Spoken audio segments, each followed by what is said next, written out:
Hello guys, hope you are doing good. So this is the part 2 of the video of how to draw from imagination.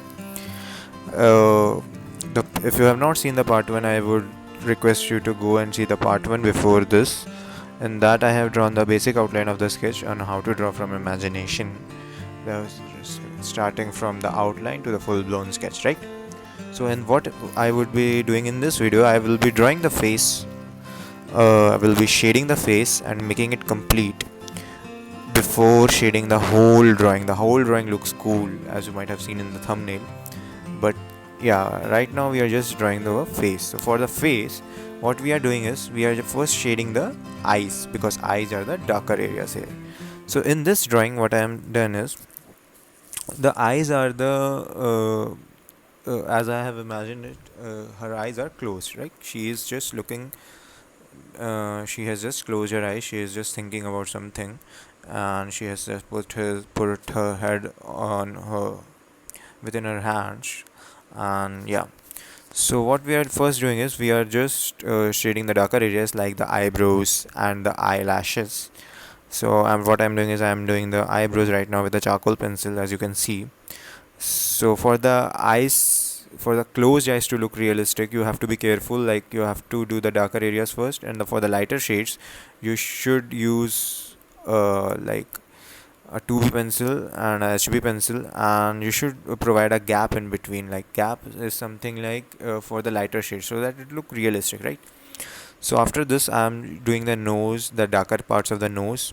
So I'm just imagining the light is falling from the left side, so the darker areas will be the right of her right side of the face. So I'm just darkening the right side of the face. So you have to be careful, like you have to play with the light and shadows. So from wherever the light is coming from, the opposite side should be darker, right?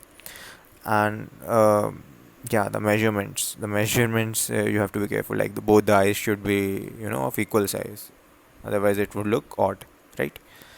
Okay, so now what we are doing is I'm just making the outline of the rose and just distinguishing it. So now we are just shading the face, the darker areas of the face slightly. The next I would be doing is I would be darkening the numerals, the numbers, right? So what I'm doing is I'm just doing the eyes. I'm just completing the eyes right now.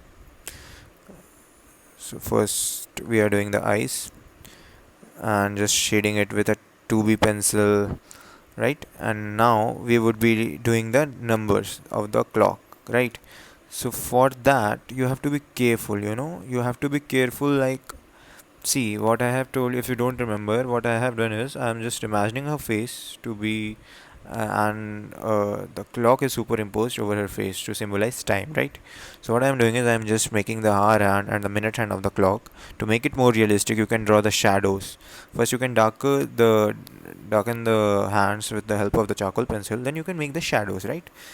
So to make it realistic, after that we'll be doing the Roman numerals. For that numerals, it one thing that should be you should take care of is that the numbers should be of the same size and they should have the same distance between them.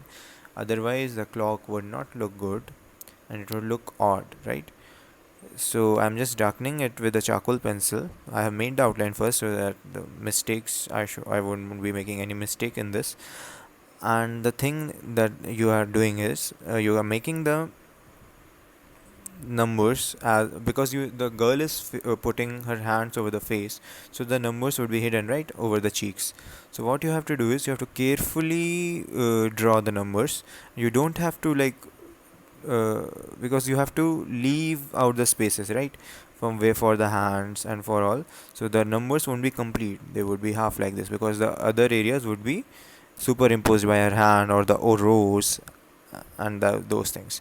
So okay, so the number we are just shading all the numbers right here. Then we'll be shading her face or the darker areas of her face, right, with a with a 4B pencil. Okay, the darker side of the face, the from where the light of the right side of the face, the light is coming from the left side. Okay, so right now I'm completing the left eye. I'm just making the eyelids and just darkening the area with a 2B pencil and making leaving a little bit of space so that the eyes look realistic, right? Then we'll be darkening the boundary of the face to separate it from the hair. It won't be looking realistic right now, but once I draw the hairs, it would blend in with the boundary would blend in with the hairs and it would look realistic, right? So now what we are doing is we are shading the right side of the face with a 4B pencil because it is a darker shade, and then I am using a charcoal pencil lightly just to give it a depth, the depth effect. See guys, your shading is very much important. It's more important than the outline is important for proportions, right? But the shading, it is the shading technique that gives the realistic effect to your portraits. If you don't get it right, it will look haphazard and it won't look odd. So your shading should be perfect. And now what I'm doing is I'm doing the lips. For the lips, you have to take care like you draw the darker areas first. So you draw the line separating the lips first, and then you draw the darker areas of the lips first, like the upper lip, and then I'll be drawing the lower lip.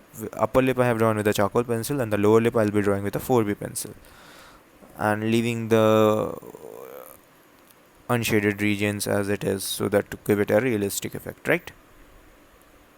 So here the lips are complete. Then will be the bottom area of the lip would be darker so as to create a shadow and give it a realistic effect, right?